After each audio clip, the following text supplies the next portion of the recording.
Bon, bonsoir à tous les participants. Merci Sébastien d'avoir accepté à nouveau un entretien à Espace Marx. Donc ça fait effectivement presque un an, pile poil, hein, que on avait eu un échange sur la situation politique. C'était un petit peu avant les élections législatives, si je me rappelle bien. Donc depuis, il s'est passé beaucoup de choses, au plan politique comme au plan social. Et donc, ce que je te propose, c'est de nous donner quelques éléments d'information sur la manière dont le Parti communiste aujourd'hui, ses élus, ses militants, essayent de contribuer à changer un certain nombre de choses dans la société et peut-être préparer un avenir alternatif à Macron et à sa politique. Oui, ben bonsoir, bonsoir à tous. Merci de l'invitation. Effectivement, ça faisait presque un an. J'étais venu il y a pas tout à fait un an pour parler de la situation politique entre la présidentielle et les législatives. Là, aujourd'hui, on est euh, engagé, mais comme beaucoup, comme l'ensemble des forces de gauche et les forces syndicales, dans une bataille de longue haleine et assez inédite qui est la bataille contre la réforme des retraites et notamment contre l'allongement de l'âge de départ en retraite. Nous avons tenu notre congrès au mois d'avril, le 39e congrès, et nous avons donc adopté des orientations politiques qui s'inscrivent dans la continuité du 38e congrès, mais en tenant compte aussi d'une situation euh, d'abord économique et sociale extrêmement difficile. On est face à une crise profonde du système capitaliste, ça c'est l'analyse que nous en faisons, et qui précipite l'ensemble des crises auxquelles l'humanité est aujourd'hui confrontée, que ce soit une crise sociale ou écologique. Et puis, depuis l'adoption de la réforme des retraites au travers du 49.3, nous sommes rentrés, en tout cas notre conviction, dans une crise de régime, une crise politique et démocratique euh, très grave, de laquelle euh,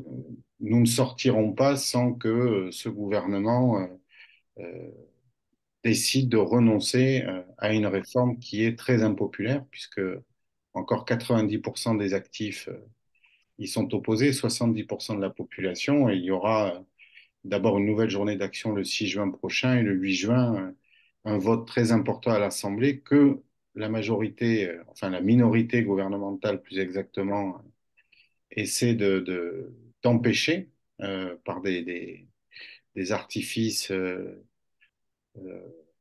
qui tiennent au règlement de l'Assemblée, mais qui sont quand même de très grosses ficelles. Et si ce vote avait lieu, nous ferons tout pour que cette loi soit abrogée à l'Assemblée nationale, ce qui, d'un point de vue politique et d'un point de vue symbolique, serait très important. Et puis, nous sommes engagés également dans une bataille régionale contre l'ouverture à la concurrence du TER, puisqu'un vote aura lieu le 12 juin à la région. Euh, qui peut décider soit d'ouvrir à la concurrence tout ou partie du transport de voyageurs dans la région, ou de reconduire une convention de 10 ans avec la SNCF, et c'est ce que nous prenons quand on regarde ce qui se passe dans les autres pays d'Europe, mais aussi dans des régions qui ont ouvert à la concurrence, comme la région PACA, où évidemment le transport de voyageurs est loin de s'être amélioré et les conditions de travail des cheminots se sont considérablement dégradées. Euh, voilà très rapidement les batailles dans lesquelles nous sommes engagés avec un parti qui ressort de son congrès, je pense, rassemblé et qui en tout cas a une direction, que ce soit la direction nationale ou la direction départementale du PC, qui s'est déjà remise au travail et organisée pour mettre en œuvre nos orientations et les choix que nous avons faits il y a maintenant un peu plus d'un mois.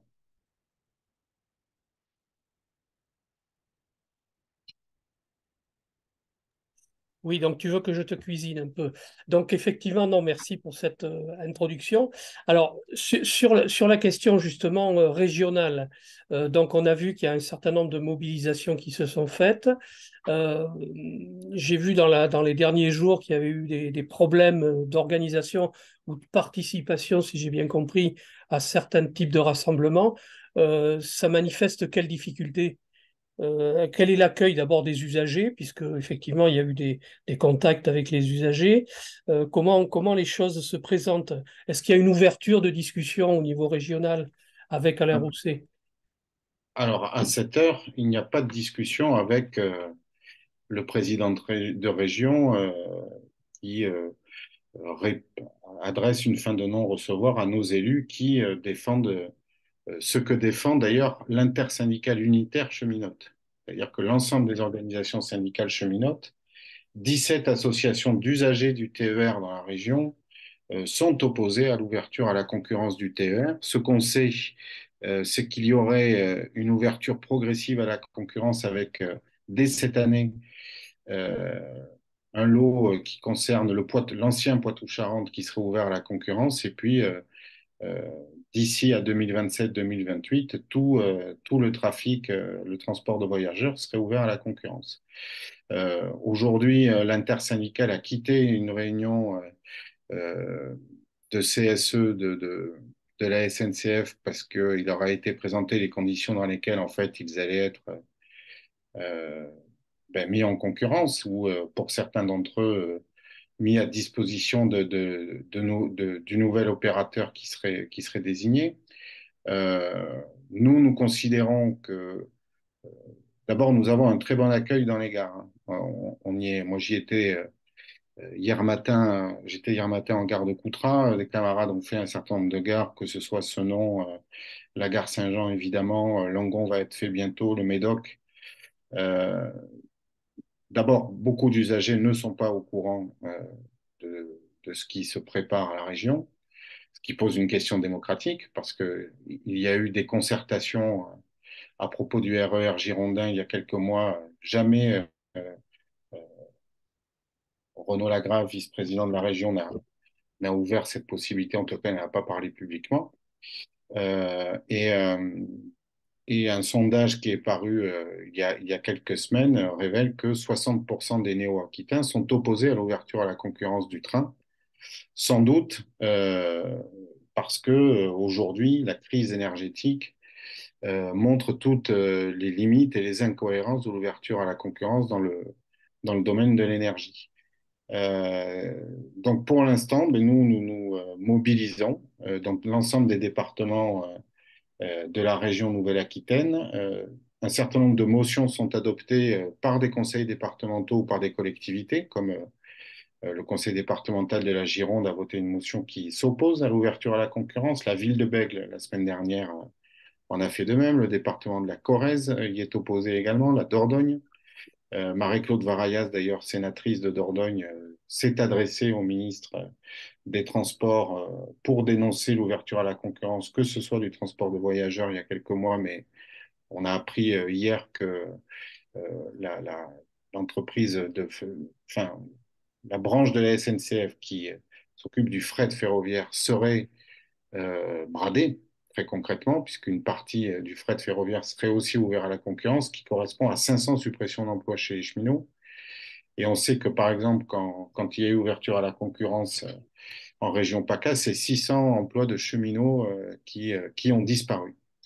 Donc nous, il nous semble que pour avoir des trains qui arrivent et qui partent à l'heure, pour avoir une présence humaine dans les trains et dans les gares, pour avoir une desserte satisfaisante qui réponde aux besoins des populations, et puis pour relever les défis sociaux et environnementaux de notre temps, une entreprise publique, 100% publique, intégrée comme la SNCF, est la seule en capacité de développer le train sur l'ensemble du territoire. Et donc, nous considérons, et nos élus s'opposeront à cela, mais il ne s'agit pas, enfin, ils voteront évidemment contre, mais seront mobilisés jusqu'au 12 juin pour arriver à faire plier euh, Alain Rousset et les élus de sa majorité considèrent que l'ouverture à la concurrence est une nécessité ou une fatalité. Nous pensons au contraire qu'il y a lieu de se battre d'abord contre la loi l'homme et puis de refuser cette ouverture à la concurrence, comme l'a fait la région Occitanie au mois de décembre dernier, région de gauche également, qui a voté une convention de 10 ans avec la SNCF. Nous pensons, et nous continuons de penser que la région Nouvelle-Aquitaine pourrait faire de même et tout le monde en sortirait gagnant. Voilà. Donc, tu nous as donné une indication sur le comportement des autres forces politiques sur ce dossier. Est-ce que vous avez engagé des contacts pour justement essayer d'aboutir à des positions un peu rassemblées sur ce sujet? Ben, nous les avons interpellés. Le groupe Europe Écologie Les Verts également, mais qui ne fait pas partie de la majorité d'Alain Rousset, est aussi opposé à l'ouverture à la concurrence. Nous faisons partie, comme beaucoup d'organisations politiques, syndicales ou d'associations d'usagers, du comité régional de vigilance ferroviaire qui a organisé aujourd'hui d'ailleurs un certain nombre d'initiatives partout dans la région pour la défense d'un service public ferroviaire, un service public du train. Donc nous discutons dans ce cadre-là avec l'ensemble des organisations. Les écologistes sont déterminés à voter contre, nous voterons contre, et puis nous allons nous adresser dans les prochains jours à l'ensemble des conseillers régionaux de la majorité d'Alain Rousset euh, pour leur dire euh, d'abord ce que nous pensons de l'ouverture à la concurrence, et puis pour leur rappeler que euh, quand une décision est rejetée par une intersyndicale unitaire, par une majorité de citoyens, par beaucoup d'associations d'usagers, c'est aussi une question démocratique que de ne pas prendre la décision qui était prise initialement. Aujourd'hui, euh, tout le monde, en tout cas les parties concernées, savent très bien de quoi ils retournent et si elles sont opposées à l'ouverture à la concurrence, c'est parce qu'elles ont un avis assez fondé sur la nécessité de maintenir un service public des transports et la SNCF comme opérateur historique du transport de voyageurs. Voilà. Euh, Nous avons appris là que sur Bordeaux, un certain nombre comment dire, de mesures étaient prises par le gouvernement, ou en tout cas par les forces de l'ordre, avec une répression importante, notamment de militants syndicaux de l'énergie. Où est-ce qu'on en est de cette situation? Et qu'est-ce que ça évoque, je dirais, de l'attitude du gouvernement sur sa crainte, puisque ça c'est lié au combat pour obtenir le retrait de la loi sur les retraites. Comment les communistes se positionnent sur ça? Bah, nous soutenons évidemment les militants syndicaux qui ont été arrêtés. D'abord, il faut dénoncer les conditions dans lesquelles cela s'est fait. À 6 heures du matin, chez eux, arrêtés par les forces de l'ordre, conduits au commissariat à l'hôtel de police de Bordeaux et placés en garde à vue depuis hier matin, garde à vue qui était prolongée jusqu'au moment où on se parle aujourd'hui. Donc ils sont traités comme des criminels ou comme des terroristes. Et ça, c'est inacceptable de la part d'un gouvernement qui a refusé très longtemps tout débat avec l'intersyndicale unitaire, qui a refusé aussi les arguments défendus par l'opposition de gauche à l'Assemblée nationale, qui a même refusé que un vote ait lieu sur la loi ils ont fait usage du 49.3. Et aujourd'hui, on est face à une volonté de la part du gouvernement de pourrir une situation sociale et une situation politique qui est, de notre point de vue, gravissime et de criminaliser l'action syndicale avec 6 arrestations en Gironde hier, mais un certain nombre d'arrestations un peu partout dans le pays depuis quelques jours et des mises en examen pour des faits très lourds. Alors aujourd'hui, on ne sait pas exactement de quoi sont accusés les 6 qui sont en garde à vue à Bordeaux, mais nous avons de fortes craintes euh, et de bonnes raisons de penser que les chefs d'inculpation sont effectivement assez lourds. Donc nous dénonçons ça, nous appelons au respect des droits individuels et collectifs et notamment au respect du droit syndical dans l'entreprise. Ce qui leur est probablement reproché, ce sont des actions dans le cadre des actions qui ont été menées, décidées majoritairement par l'ensemble des salariés comme dans toutes les entreprises. Dans les entreprises de l'énergie, il en a été de même. Et il leur est sans doute reproché d'avoir coupé le courant dans certains endroits pour manifester à la fois leur opposition à la réforme des retraites et le fait que ce sont elles et eux qui produisent les richesses aujourd'hui. Alors, dans la situation actuelle, on sent bien qu'il y a une volonté, je dirais, de s'opposer au moins à la politique du gouvernement sur la question des retraites. Qu'est-ce que le Parti communiste envisage, enfin propose à partir de ses travaux de congrès pour justement créer les conditions d'une majorité de gauche et progressiste qui permettent justement d'ouvrir une alternative à Emmanuel Macron? C'est un sacré enjeu puisque on sait que la gauche, toute sensibilité confondue, rassemble avec peine 30% des électeurs qui se déplacent voter et que plus de 50%, près de 60% ne vont plus, ne se déplacent plus aux urnes. Donc, qu'est-ce que les communistes envisagent de faire? D'abord, où ils en sont dans ces rapports avec la NUPES, et puis qu'est-ce qu'ils envisagent de faire justement pour créer les conditions d'un élargissement et d'une réussite pour créer une alternative politique à cette situation. Ben, nous faisons le constat aujourd'hui, effectivement, que la gauche dans son ensemble, la NUPES, c'est 30% en gros de l'électorat qui se déplace. Et dans nos travaux de congrès, nous sommes partis d'un certain nombre de constats. D'abord celui-là. Le second constat que nous faisons, c'est qu'il y a une recomposition de l'échiquier politique qui se poursuit avec le rassemblement des forces réactionnaires qui se construit autour de l'extrême droite et avec l'extrême droite. Euh, et dans ce contexte-là, il nous semble que nous devons travailler à des rassemblements majoritaires, ce que nous appelons, nous, un nouveau Front populaire qui propose de construire une dynamique de rassemblement majoritaire autour d'un projet de société transformateur à partir des luttes, mais aussi avec l'ensemble des forces euh, politiques qui sont disponibles. Et pour ça, nous ne voulons pas entretenir plusieurs illusions. D'abord, euh, celle qui prétend qu'il suffirait d'une alliance des forces de gauche aujourd'hui pour conquérir le pouvoir.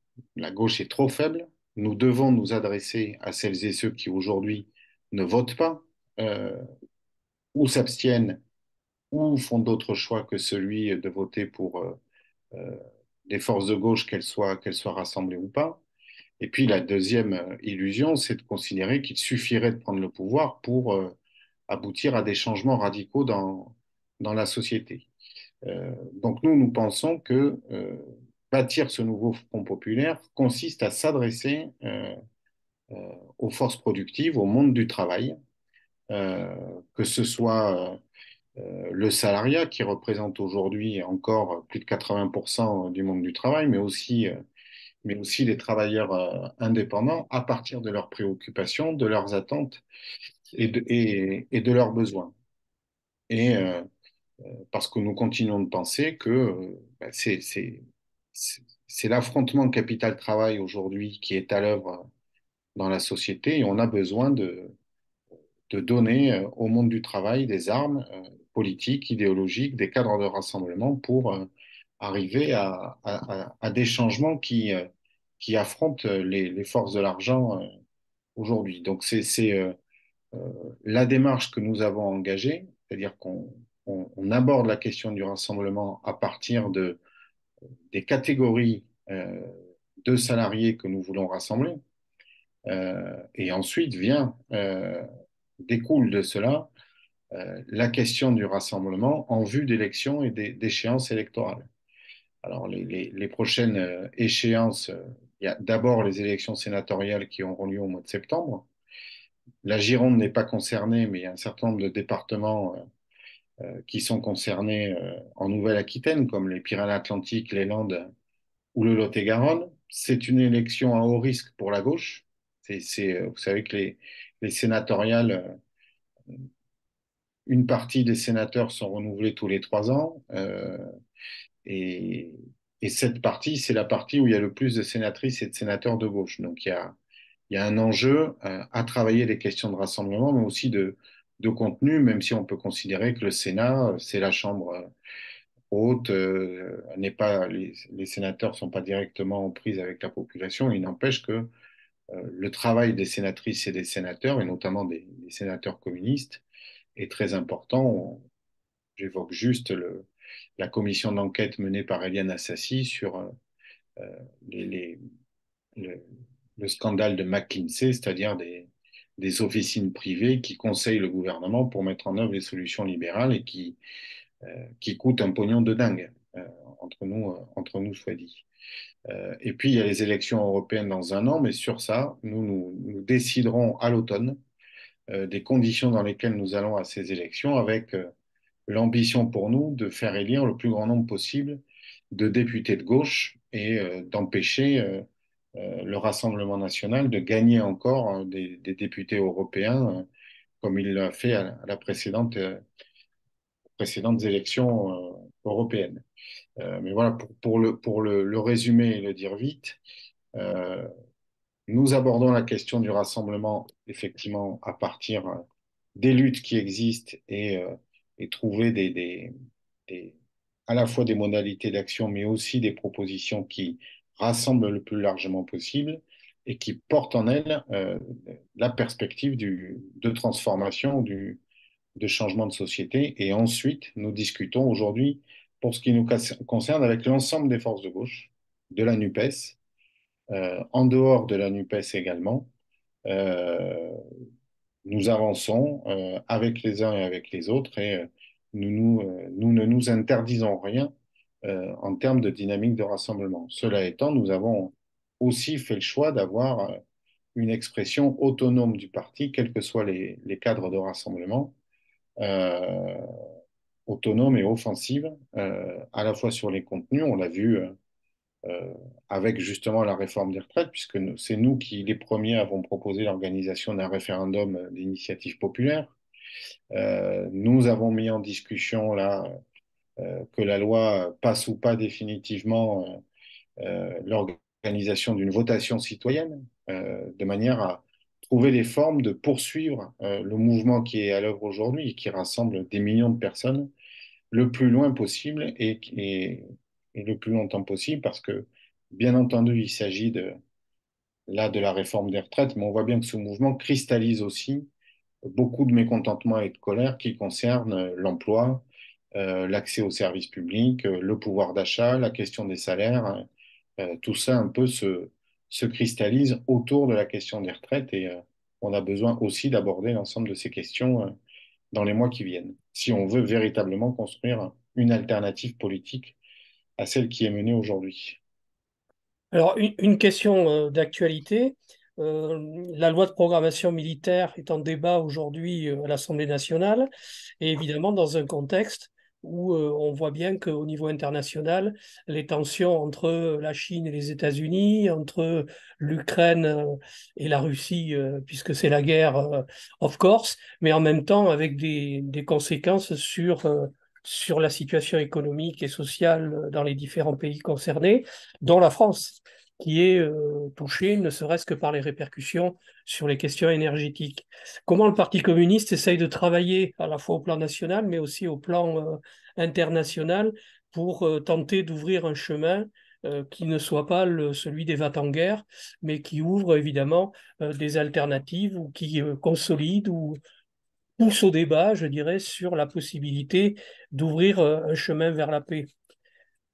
Ben, d'abord, nous faisons le constat qu'on assiste depuis quelques années, avec la crise aussi du capitalisme, qui est aussi une crise de la ressource, qui est une crise de l'accès aux matières premières, une crise de l'eau également, une crise du partage des richesses, on assiste à une militarisation des relations internationales entre les pays. Évidemment, la guerre entre la Russie et l'Ukraine en est un exemple flagrant, mais on voit bien qu'autour de ce conflit, il y a un enjeu pour les États-Unis à maintenir sa présence et son influence sur le continent européen.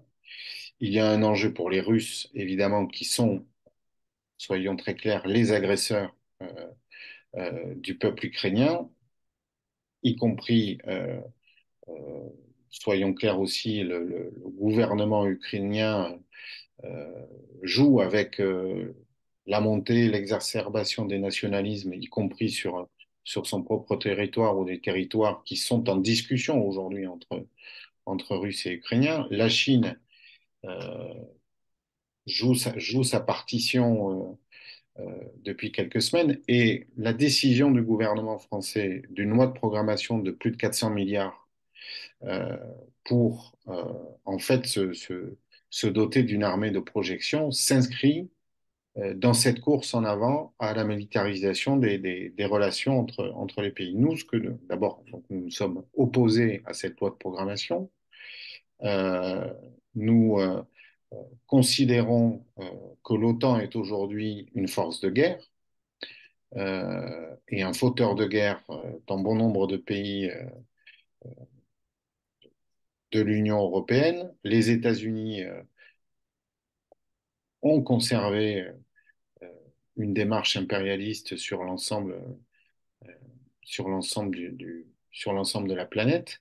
Et donc, ce que nous disons, c'est qu'il y a besoin de, de, de faire rentrer l'ensemble des pays, et notamment les membres du Conseil de sécurité de l'ONU, dans une phase de démilitarisation, donc à l'opposé de ce qui est en train de se faire, de désarmement nucléaire également, et de revenir à des relations diplomatiques. Nous appelons, nous, à un cessez-le-feu entre Russes et Ukrainiens. Il y a une conférence européenne pour la paix sans les États-Unis et sans la Chine, mais avec l'ensemble des pays européens et dont la Russie et l'Ukraine, pour revenir à des relations internationales de coopération entre les différents pays et les différents peuples. Ça, c'est ce que nous portons euh, en France. Et puis, évidemment, nous sommes en relation avec les pays, les organisations politiques euh, du Parti de la gauche européenne, d'une part, les partis communistes du monde entier qui se sont réunis à Cuba il y a quelques mois, qui ont adopté une résolution très importante qui va dans le sens de ce que je viens de dire et qui veut refonder un nouvel internationalisme à l'échelle du monde. Il y avait quand même 125 partis communistes du monde entier. Évidemment, on n'est pas tous d'accord, l'ensemble de ces partis les uns avec les autres, mais c'est aussi ça, les coopérations, la coopération internationale et l'internationalisme, c'est être aussi capable de s'adresser à des forces avec lesquelles on ne partage pas forcément tous les points de vue, mais avec qui on a au moins la volonté commune de construire un monde de paix. Et nous avons aussi décidé à notre congrès de relancer un grand mouvement pacifiste en France, avec l'appui des organisations pacifistes existantes, mais de vraiment nous inscrire et inscrire le combat communiste dans cette perspective pacifiste. Voilà.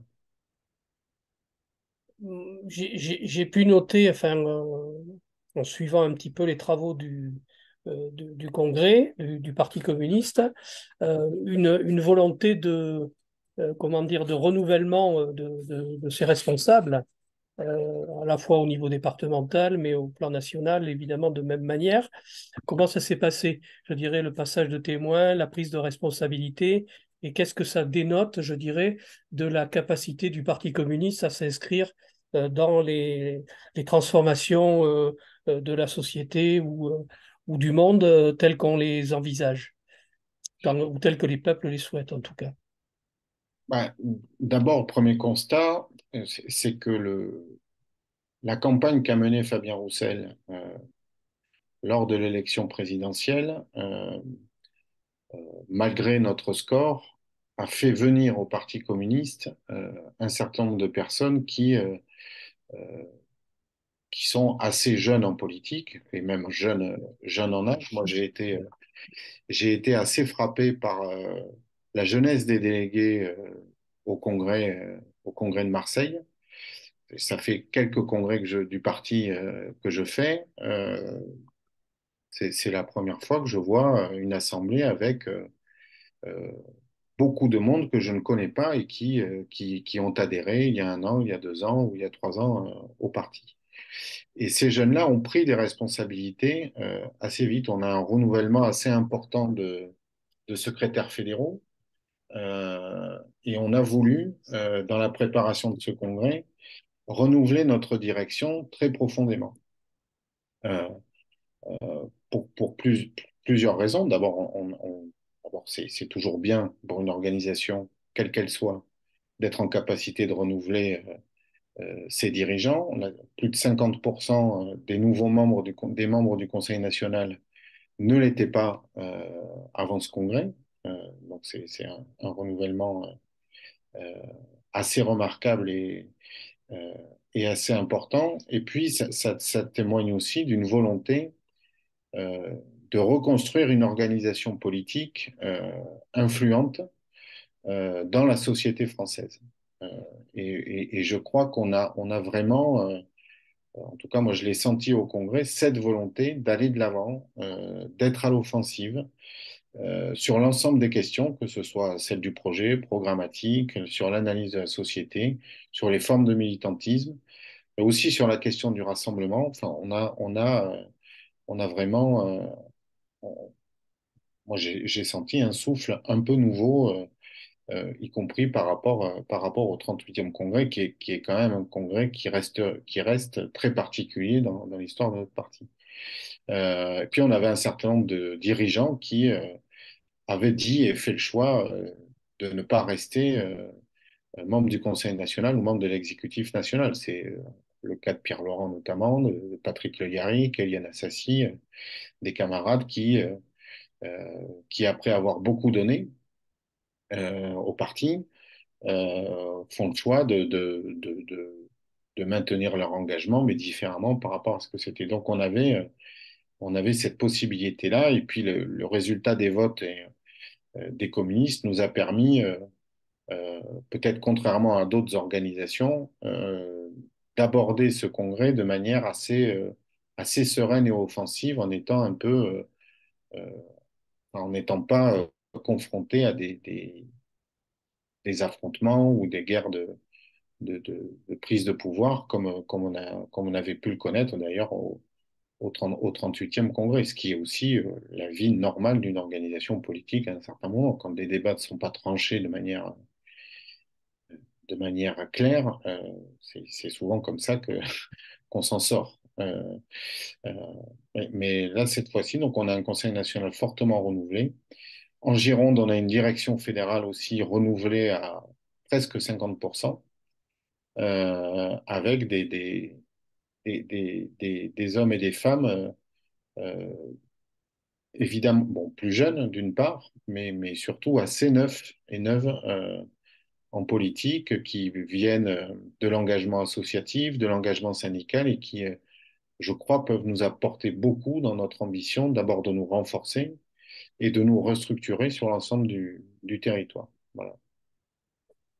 Est-ce que, alors, tout le monde a pu constater, en tout cas, moi ça a été mon cas, mais le fort courant de sympathie qui existe à l'égard de Fabien Roussel dans l'opinion publique, qu'est-ce que ça manifeste en fait alors sans vouloir faire comment dire, du culte de la personnalité, on a quand même le sentiment que, il s'est passé quelque chose dans la démarche politique qu'a voulu impulser le Parti communiste, à la fois la présidentielle, mais au-delà, et qui semble avoir permis d'ouvrir un certain nombre de portes, mais pas seulement la question des rédactions, mais surtout beaucoup d'oreilles, semble-t-il, et en tout cas répondu à une attente de beaucoup de gens. Il n'a pas peur d'aborder des sujets qui sont controversés ou entre guillemets que malheureusement le Rassemblement national a capté en tout cas pour en faire ses choux gras, et qui sont des questions tout à fait importantes pour la vie des gens, comme celui de la sécurité ou celui plus récemment de la question des migrants. Il a abordé d'une façon complètement originale, mais c'est toujours pareil dans le débat qu'il y a avec les journalistes.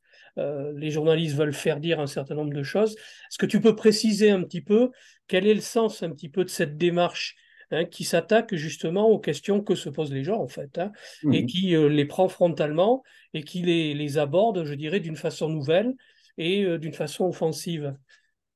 Bah, d'abord, la campagne présidentielle nous a permis de revenir au premier plan euh, du débat politique, au moins sur le plan médiatique.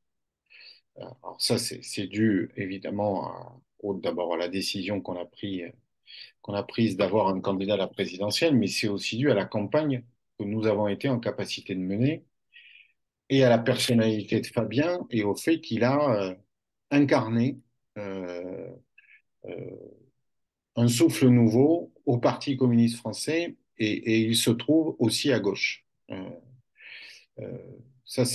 Et puis, bon, le fait que ce soit un très bon client pour les journalistes aide aussi à percer le mur médiatique. Mais plus profondément, la stratégie que nous avons adoptée, c'est de réengager la bataille idéologique, y compris sur des terrains que la gauche avait délaissés à l'extrême droite plusieurs décennies.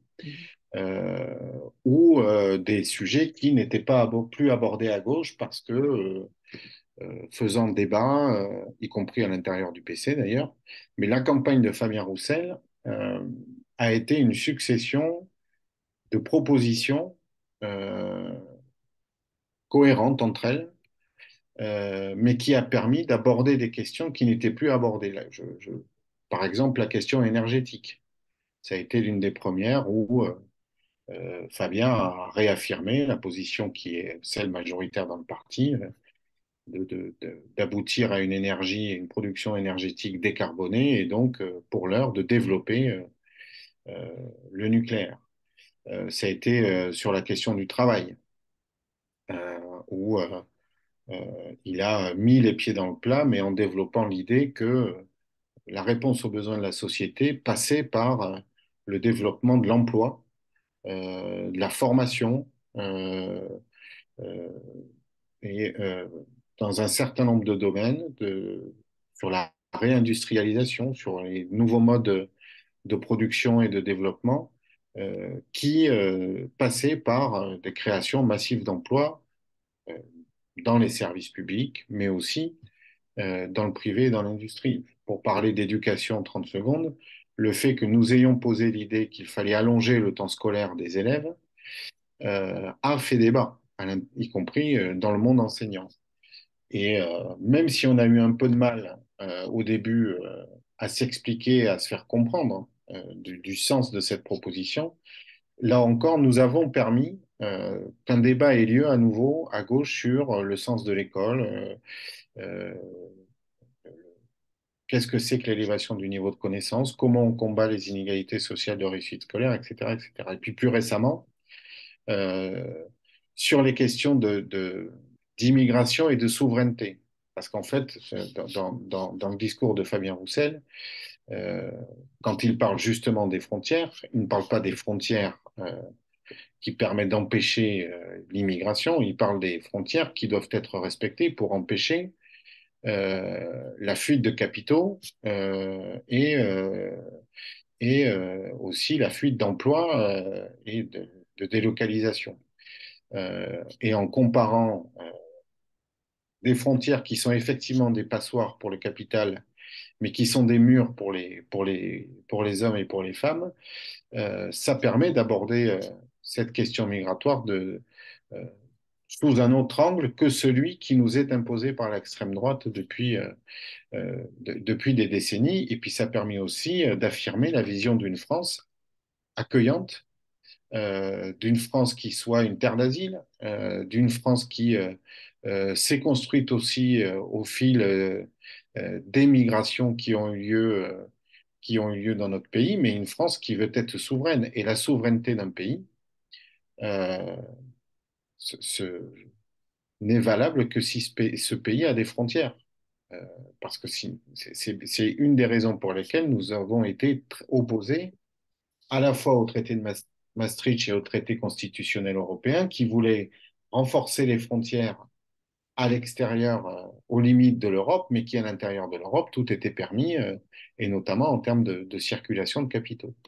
Euh, la stratégie qui est développée maintenant depuis, alors normalement depuis 4 ans, mais la pandémie, le Covid-19 a touché beaucoup l'organisation communiste comme elle a touché l'ensemble de la société. Donc en fait, ça a véritablement démarré en 2021 et puis avec l'élection présidentielle. La stratégie, c'est de nous adresser à celles et ceux qui aujourd'hui veulent vivre de leur travail à partir de leurs préoccupations et en investissant tous les champs politiques, y compris ceux qui ont été délaissés depuis trop longtemps à l'extrême droite. Et on voit bien, alors ça, je pense que ce qui fait aussi que Fabien Roussel est devenu la personnalité de gauche la plus populaire dans le pays, c'est que ça marche d'un certain point de vue parce que moi, quand je rencontre des gens, ils me disent que il est clair, il parle de sujets qui les concernent et qui intéressent les gens.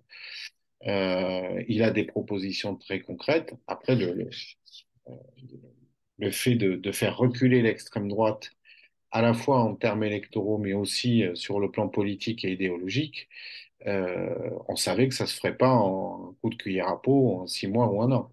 Donc, à mon avis, de mon point de vue, on a besoin de poursuivre cela et en tenant compte aussi du fait que le Rassemblement national a changé de stratégie déjà en 2017, mais surtout depuis 2022, où il essaie de se banaliser, de se rendre fréquentable.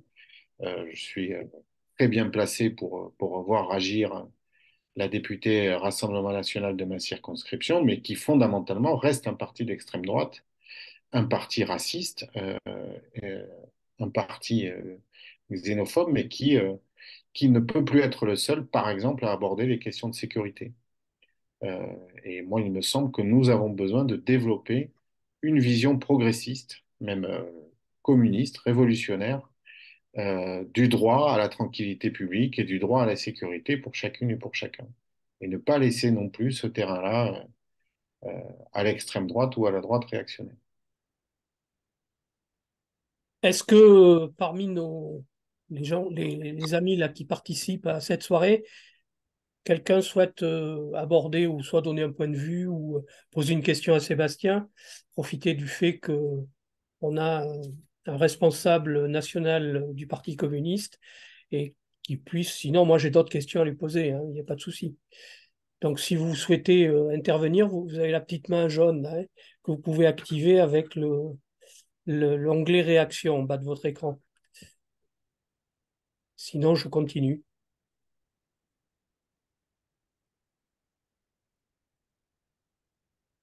Alors, enfin, je veux bien poser une Merci question Jean-Jacques, oui. qui me trotte dans la tête depuis un certain temps, qui est euh, la contradiction, sorte de contradiction en fait, qu'il y a entre l'urgence de changer de société. Je ne parle pas de l'urgence climatique, même si elle est là aussi, mais l'urgence de changer de société, parce qu'on voit à quel rythme le grand capital détruit notre modèle social et détruit les relations entre les pays. Et puis, le constat que l'on fait que euh, on a derrière nous des décennies de destruction, de démobilisation des gens parce que ils n'en peuvent plus. Et donc, il y a, voilà, il y a, et on sait que ça va prendre du temps. Donc, le rassemblement majoritaire que l'on veut construire, il se heurte d'abord au poids des échecs passés et à une sorte de démobilisation. Donc, c'est cette articulation-là. Sébastien l'a un peu abordé. Il ne suffit pas de prendre le pouvoir aujourd'hui parce que le rapport de force, malgré tout, n'est pas encore en faveur du peuple de gauche. Et en même temps, on a des échéances là où on aimerait bien prendre ce pouvoir. Donc il y a une espèce de contradiction qui nous empêchent pas d'être sur le terrain au quotidien, mais qui pèsent, quoi. Voilà, je voulais le sentiment de Sébastien là-dessus. Euh, enfin, je partage d'abord l'idée que avec les crises multiples que subit la société, euh, il y a d'un côté répondre à l'urgence, effectivement parce que c'est une attente forte de la population, par exemple sur les questions de pouvoir d'achat. Euh, il y a des gens qui sont dans l'urgence à partir du 5 du mois aujourd'hui. Voilà. Et puis après, sans parler des urgences climatiques, économiques, sociales, etc.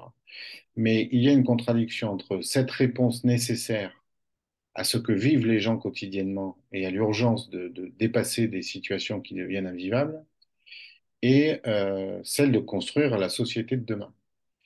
Mais cette contradiction, tout le monde l'a, euh, y compris le gouvernement et les libéraux.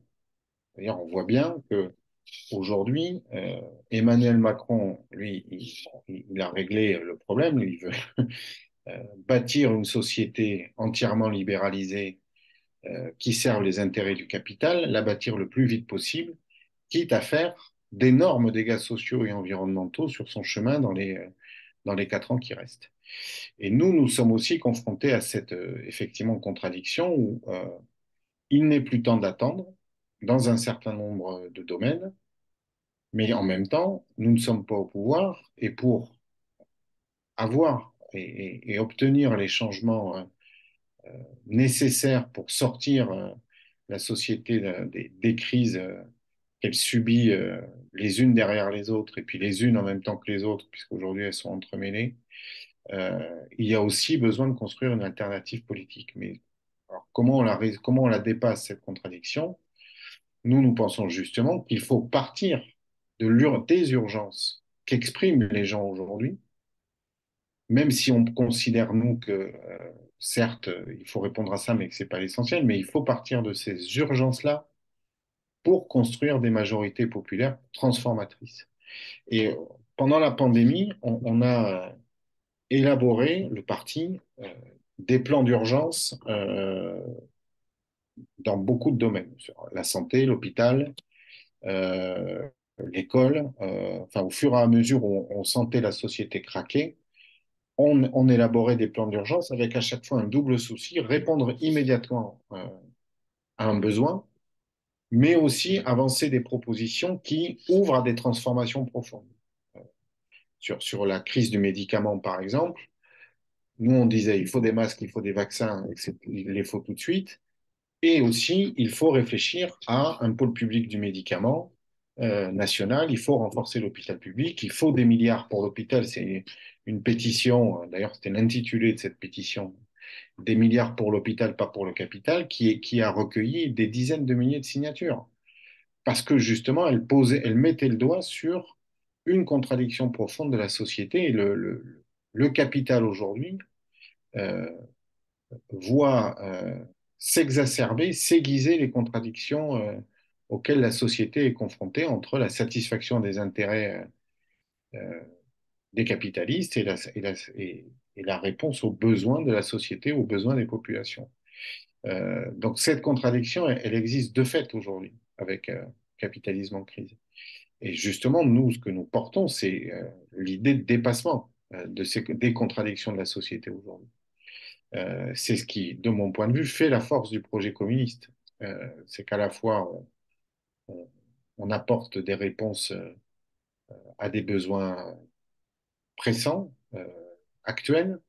On propose aux gens de se rassembler, de se réunir pour répondre à ces besoins, mais en même temps, on a toujours une visée transformatrice, une société de changement. D'ailleurs, je termine là-dessus, mais dans notre définition du communisme, à l'issue de ce congrès, nous le portons à la fois comme une visée, un projet de société euh, post-capitaliste, mais en même temps comme un chemin de lutte fait d'avancées, de rupture avec le système en place, On va avoir un débat d'ailleurs sur la notion d'étape, on a estimé qu'au Congrès, ce débat n'était pas suffisamment instruit, mais qu'il fallait le mener pour peut-être renouveler notre réflexion sur ça. Mais le communisme, c'est ça, c'est à la fois un projet de société, mais aussi un chemin pour y parvenir. Et c'est ce qui, de mon point de vue, a fait notre force pendant un peu plus de 100 ans, et qui, dans la situation dans laquelle nous sommes aujourd'hui, fait également notre force et nous permet de considérer que le communisme, non seulement est une idée neuve, mais devient une urgence ou devient, enfin, et d'une actualité en tout cas brûlante. Voilà. Une question, justement, pour prolonger un petit peu à la fois ce questionnement et puis les réponses que enfin, les réflexions que tu nous fais partager. Comment le Parti communiste se pose la question démocratique aujourd'hui? Il n'a pas eu tout le temps le même comportement dans l'histoire et dans son rapport à la société. Et puis, on a une contradiction, c'est que quand on fait de la politique, justement, enfin, quand on s'engage en politique, il y a toujours dans la démarche une part de délégation, de pouvoir, parce que c'est le propre, je dirais, du système électoral qu'on s'est donné. Et en même temps, le Parti communiste se pose la question de l'émancipation humaine et du développement de chaque individu jusqu'au bout, je dirais, de ses potentialités et de ses attentes. Comment on fait vivre cette figure-là? On ne l'a pas toujours fait, hein, je veux dire. Mhm. Et comment toi, tu l'identifies aujourd'hui comme, moi personnellement, je pense que c'est un enjeu majeur et qu'on est aujourd'hui confronté à quelque chose d'assez exceptionnel où l'affrontement entre décision autoritaire, décision ou démarche autoritaire, démarche démocratique est quasi frontal et je dirais comme un élément très important pour dénouer les crises auxquelles l'humanité est confrontée.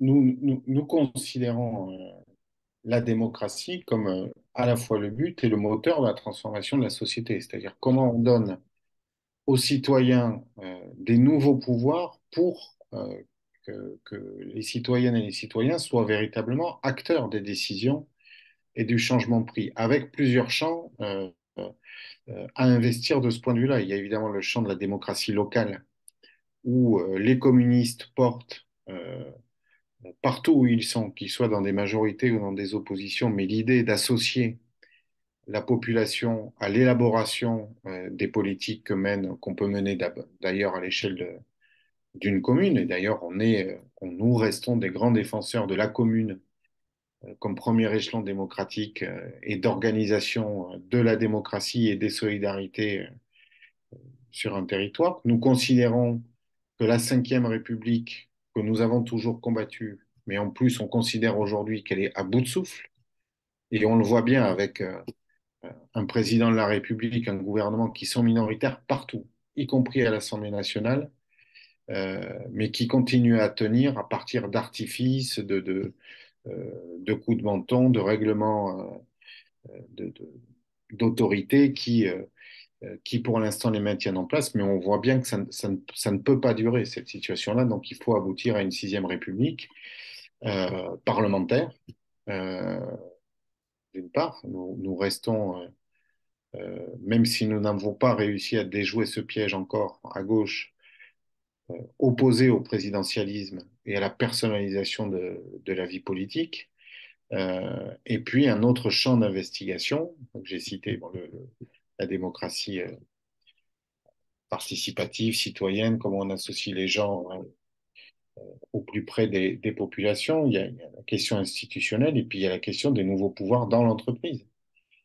C'est-à-dire qu'aujourd'hui, le lieu où la démocratie n'existe pas, et c'est d'autant plus vrai avec d'abord différentes réformes qui ont été menées, notamment les lois travail, hein, sous le gouvernement de François Hollande, mais qui permettent à un patron de licencier quasiment en 3 mois l'ensemble de ses salariés, que l'entreprise se porte bien ou mal. On a deux exemples probants en Gironde, mais la question des nouveaux pouvoirs au sein de l'entreprise, la façon dont les salariés, les travailleurs sont associés aux décisions, y compris à la gestion de l'entreprise, est une question fondamentale aujourd'hui, d'autant plus dans une période où on sent bien qu'il va falloir changer nos modes de production, qu'il va falloir produire et consommer autrement. Et ça, il faudra bien le faire en tenant compte de la vie des gens et en ayant cet échange permanent avec les citoyennes et les citoyens sur la société dans laquelle ils veulent vivre.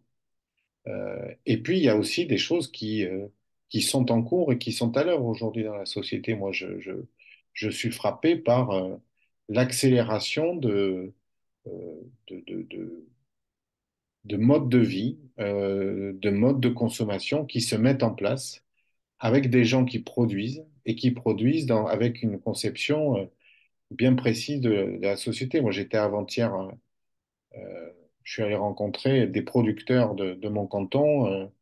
Euh, D'ailleurs, je pense que je vais le faire très souvent parce qu'il y a énormément de richesse de ce point de vue-là. Euh, à la fois un viticulteur bio, bon, un producteur de spiruline et puis un maraîcher, qui ont une démarche évidemment écologique, de respect de l'environnement, mais euh, qui, dans leur pratique, remettent en cause la société de consommation dans laquelle nous vivons et donc la société capitaliste. Parce que si on remet en cause les modes de production, il faut aussi remettre en cause nos modes de consommation. Et ça, c'est aussi un champ d'investigation démocratique très important. Puis, autre aspect où la démocratie doit, à mon avis, peut être le moteur du changement et de la transformation, c'est dans tout le champ des services publics aujourd'hui. Euh, que ce soit l'école, la santé, les transports, il y a besoin de mieux associer euh, les usagers, pour le coup, euh, au, euh, au mode de gestion des services publics qui eux-mêmes sont traversés par des gestions libérales qui, euh, qui ont la culture du résultat, de l'économie, euh, et qui percutent les attentes et les besoins des populations partout sur le territoire, y compris en particulier dans les territoires où le sentiment d'abandon est très fort. Parler des territoires périphériques ou des territoires ruraux aujourd'hui, mais aussi des quartiers populaires urbains où les gens ont des aspirations très fortes à la solidarité et aussi à s'exprimer. Et je pense que c'est pour la gauche un des enjeux des prochaines années, c'est-à-dire qu'on a beaucoup parlé d'une sixième république. Je crois on aurait à gagner à la concrétiser, en tout cas à donner à voir ce que concrètement, très rapidement, ça pourrait être. Donc voilà, pour répondre à ta question, pour le Parti communiste français, la question démocratique reste véritablement le moteur du changement de société. Jean-Claude, Jean-Philippe, vous avez souhaité intervenir ou poser une question à Sébastien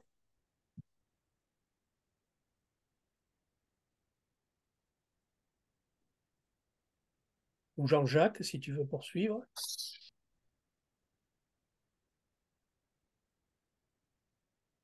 Moi, j'aurais envie quand même enfin que tu nous donnes un petit peu à voir ce qui a un peu changé dans la vie politique, à la fois du département, de la région et dans la vie municipale sur notre département. C'est-à-dire que euh, comment, euh, comment le Parti communiste, ses élus et ses militants, euh, je dirais, tracent des sillons qui apportent des réponses un peu concrètes à des préoccupations, sans attendre, je dirais, le grand soir, ou sans attendre, y compris le changement de majorité, voire à l'intérieur d'une majorité, comment ils font vivre, je dirais, l'originalité de leur rapport. Ben, il y a deux aspects. Le premier, c'est que lors des dernières élections municipales, départementales et régionales, les communistes sont revenus dans des institutions dont ils avaient disparu il y a 5 ans ou il y a 6 ans. C'est-à-dire que nous sommes revenus à la région, nous sommes revenus au département, nous sommes revenus à la mairie de Bordeaux, euh, ce qui n'est pas rien, euh, d'être des acteurs de la politique municipale de la métropole régionale. Le deuxième aspect, c'est que les collectivités aujourd'hui sont confrontées justement à la mise en œuvre de politiques libérales qui servent les intérêts capitalistes.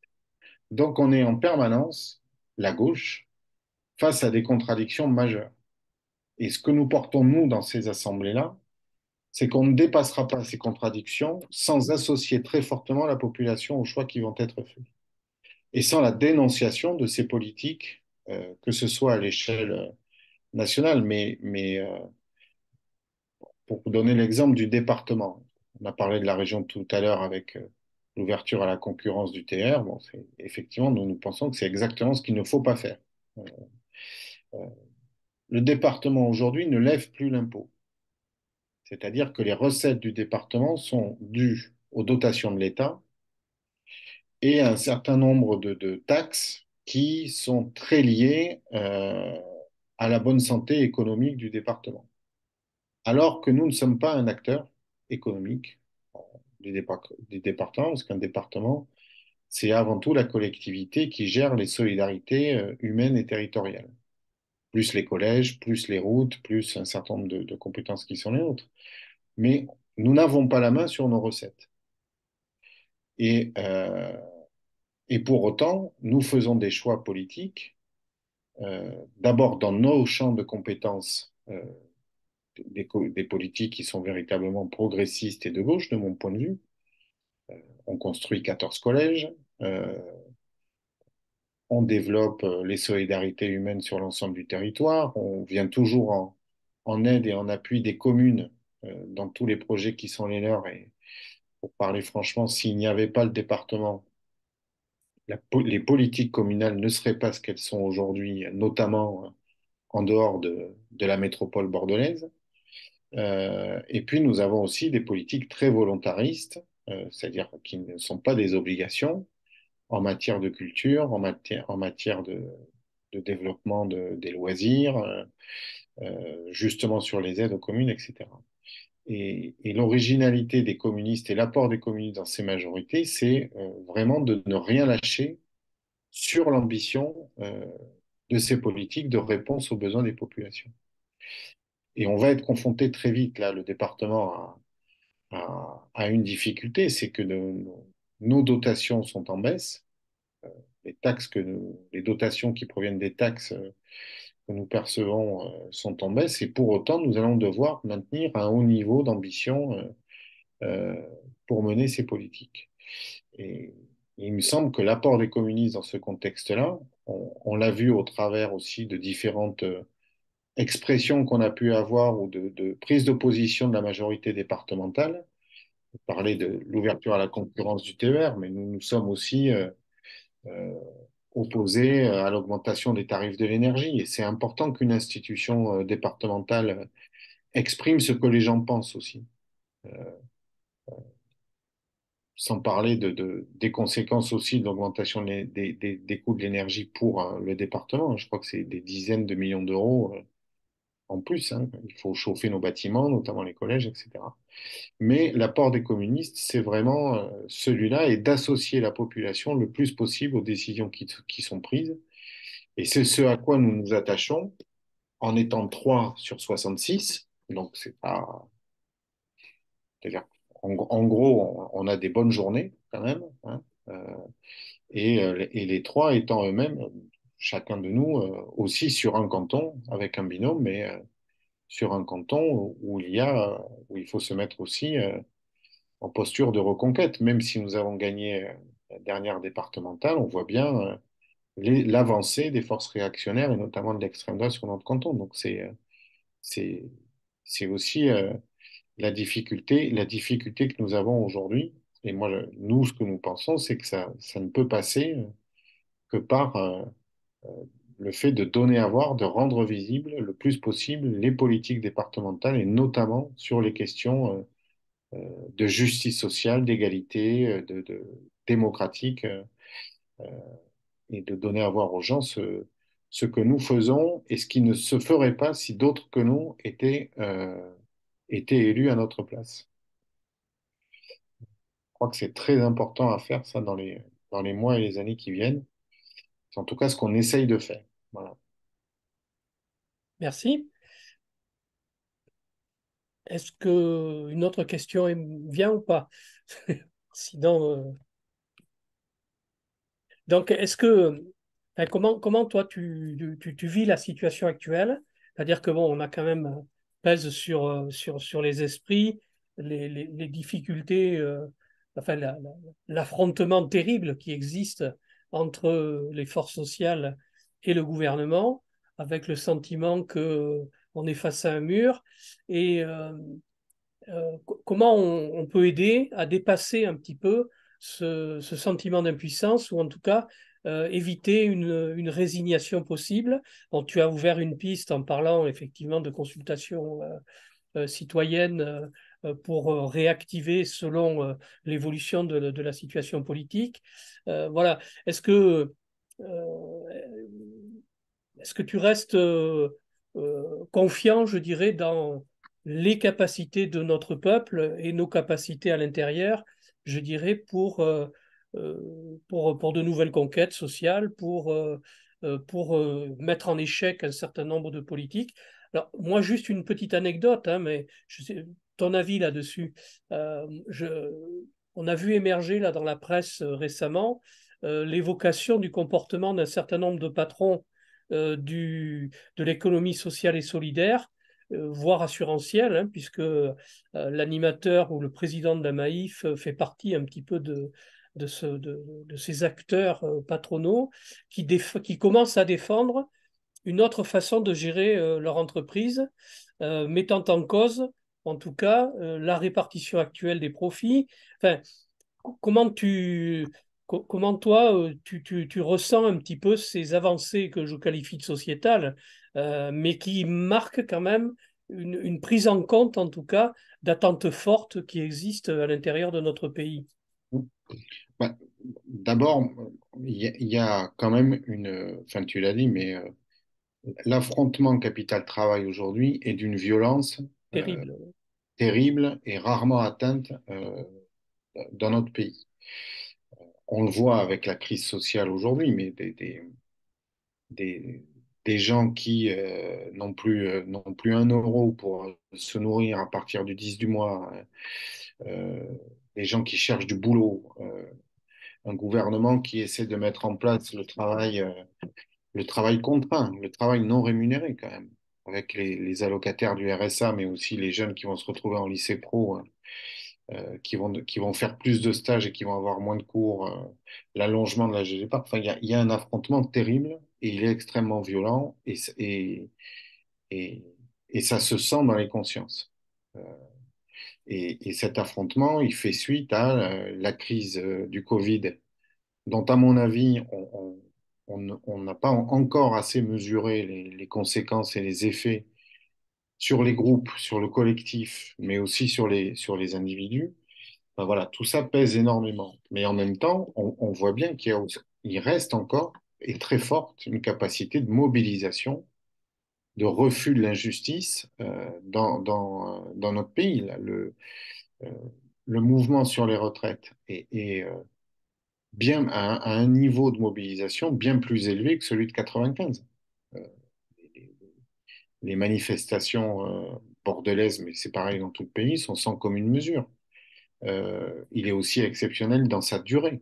Et je pense qu'il va se poursuivre d'une manière ou d'une autre, parce qu'il y a une contestation des choix politiques qui sont faits et il y a vraiment une recherche, une volonté de sortir de la crise dans laquelle notre société est aujourd'hui enfermée et dans laquelle elle se précipite. Et puis, il y a effectivement des hommes et des femmes qui réagissent en se disant qu'on ne peut plus continuer comme ça, y compris dans certains secteurs patronaux. Mais enfin, l'économie sociale et solidaire, c'est particulier, mais Mhm. ça existe. Donc, il faut s'appuyer. Et nous, il me semble que on devrait mieux valoriser les victoires et les avancées dans le contexte qu'on connaît aussi difficile. Par exemple, les salariés de Verbaudet ont enfin gagné l'ouverture de négociations salariales, après avoir risqué d'abord de se faire casser la gueule, Oui. le licenciement ou que sais-je encore. C'est à mettre en avant. C'est à mettre en avant. Les mobilisations extraordinaires qui durent aujourd'hui, de la jeunesse notamment, pour le climat, euh, qui sont en recherche de solutions, de changements profonds de la société pour euh, dépasser la crise climatique, c'est aussi à prendre en compte et ça peut donner aussi beaucoup d'espoir. Et puis je termine sur le combat féministe qui s'est profondément renouvelé depuis quelques années et qui bouscule, euh, y compris sur le plan générationnel, mais qui porte en lui, de mon point de vue, des germes aussi de volonté de dépassement, de transformation de la société qui sont, ce qui est très important quand on veut porter un projet de société transformateur. Donc il y a à la fois une crise et une situation très difficile, une crise politique et démocratique sans précédent, mais qui en plus, à mon avis, fait prendre conscience aux gens des impasses dans lesquelles nous conduisent le libéralisme aujourd'hui, mais aussi une capacité de mobilisation en France et ailleurs très importante. Dernier point, on est aussi quand même dans une course de vitesse avec l'extrême droite dans notre pays, comme dans beaucoup de pays européens, avec une extrême droite qui surfe sur la démagogie, les impasses du nationalisme et de la xénophobie, du repli identitaire.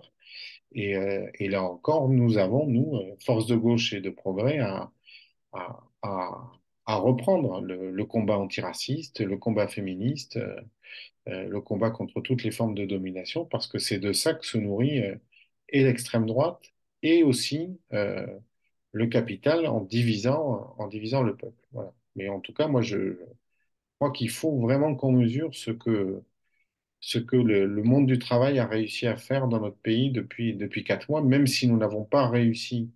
Je ne sais plus où j'ai lu cette expression. Le gouvernement a perdu et nous n'avons pas encore gagné. Euh, mais le gouvernement a déjà perdu la bataille de l'opinion. Il a déjà perdu une bataille politique. Donc c'est vraiment à mesurer et à prendre en compte pour si on veut véritablement bâtir une alternative politique. Écoute, merci Sébastien. Je crois que j'espère qu'on a répondu à toutes les questions qui pouvaient se poser aujourd'hui. Et puis merci pour cette note finale qui nous appelle à continuer à nous mobiliser, à nous engager dans les semaines et les mois qui viennent. Donc je te dis à une prochaine et bon combat pour les semaines à venir. Merci. Ben, bon combat à tous. Merci, bonne soirée. Bonne soirée. Au Bonne revoir. soirée.